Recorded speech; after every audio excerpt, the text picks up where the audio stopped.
ওকে, এখন আমরা শিখব টক। টক মানে কি বলতো? Table of contents. টক মানে কি? Table of contents. তো টেবল অফ কন্টেন্টসের জন্য আসো আমরা একটা ফাইল খুলি।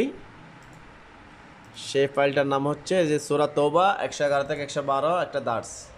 এই যে দেখো এখানে একটা কন্টেন্টস দেওয়া আছে, মানে সূচিপত্র যেটাকে বলা হয়, সূচিপত্র। আমার একটা কিছু একটা লিখলাম, সেটার একটা কোন পেজে কী কী আছে একটা সূচি। তাহলে এটা কিভাবে করব? আসো আমরা এটা রিমুভ করে দিই। আমরা এখন কোনো সূচিপত্র এখানে নাই। এখন কিভাবে করব? সূচিপত্র করার আগে তোমাকে কিছু হেডলাইন ডিফাইন করে দিতে হবে। ধরো আমি এখানে একটা হেডলাইন দিছি এবারত। এই যে হেডলাইন 1, এখানে ক্লিক করে দিবা, এখান থেকে দিবা। হেডলাইন 1 দিছি, এটাতে আমি এখানে ক্লিক করার সাথে সাথে এই দেখো এখানে হেডিং 1-এ চলে আসছে না? এটা মার্ক হয়ে গেছে না? এখানে যখন ক্লিক করছি এটাকে মার্ক হয়েছে, তার মানে এটা আমি এখানে ক্লিক করে এটা এখানে ক্লিক করছি আবার এটা মার্ক করে। তাহলে আবার একটা হেডলাইন দিলাম, নামকরণ। এই যে এটাকে ধরে আবার হেডলাইন 1 দিলাম, তাহলে নামকরণ। তারপর এটা ধরে আবার হেডিং 1। অনুরূপভাবে এগুলো সব হেডিং 1 দিলাম। অলরেডি আমি দিয়েছি বিষয়বস্তু, সাড়া নজুল, আয়াতের ব্যাখ্যা। এরপর জিহাদের স্তর 5টি, এটা কিন্তু হেডিং 2, অর্থাৎ এটা মূল হেডিং, এটার আন্ডারে এটা, এই জন্য এটাকে আমি দিয়েছি কি হেডিং 2। আবার এটার আন্ডারে আরেকটা থেকে আমি হেডিং 3 দিতে পারি, তাহলে এটাও হেডিং 2, এটাও হেডিং 2, মানে ওই প্রথমটার আন্ডারে। হ্যাঁ, এগুলো সব। আবার এটা হেডিং 1, আবার এটা হেডিং 2, মানে এটার আন্ডার আবার এটা। তাহলে এইভাবে করে তুমি হেডিংগুলো আগে ঠিক করে দিবা। ঠিক করে দেওয়ার পরে আমরা প্রথম পেজে আসবো।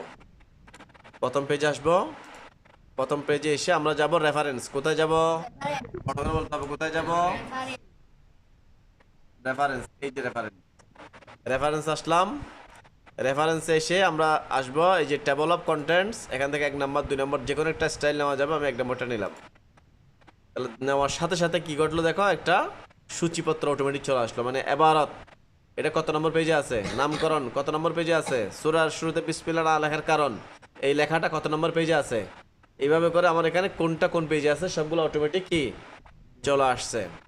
এখন দেখো, তাহলে বিষয়টা তোমার এখানে কোনো কারণে পেজ নাম্বার চেঞ্জ হয়ে গেলো, যে নামকরণ এটা আমি পরের পেজে দিব। নামকরণটা আমি 1 পেজ নিচে নিয়ে আসলাম। তাহলে এখন নামকরণ কোন পেজে আছে? 3 নম্বর পেজে আছে। আর আমার টেবল অফ কন্টেন্টের মধ্যে নামকরণ কয় নম্বর পেজে আছে দেখো তো? 1 নম্বর পেজে আছে। কয় নম্বর? 1 নম্বর।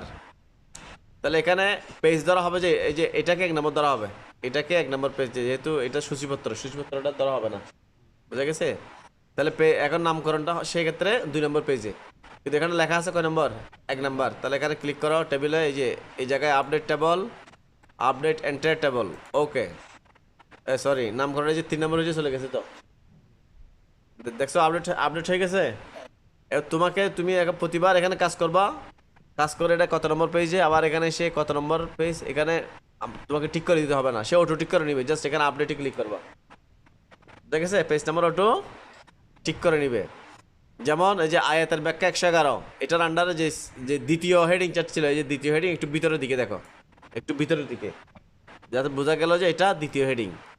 হ্যাঁ, অনুরূপভাবে তুমি ধরো এখানে আরেকটা হেডিং বাড়াবা কোনো কারণে, ধরো এখানে এটা একটা হেডিং কোনো কারণে, আমি একটা উদাহরণ দিয়ে বোঝাচ্ছি। একামতের দিন এটাকে হেডিং করবা, তাহলে এটাকে হেডিং 1 করে তুমি কন্ট্রোল ই দিয়ে সেন্টার করে দাও। এরপর তাহলে এটা আবার ওখানে অ্যাড করতে হবে না, যেহেতু আরেকটা হেডিং বাড়ছে আমাদের। তাহলে দেখো আমার এখানে আবার হেডিং একটা অ্যাড করার দরকার, কিন্তু আমাকে অত কষ্ট করতে হবে না। আমি জাস্ট এখানে ক্লিক করে আপডেট এন্টার টেবল। ওকে, তাহলে যে একামতের দিন নামে একটা আসছে কিনা দেখো, আসছে। তাহলে এটাকে বলা হয় টক, টেবল অফ কন্টেন্ট।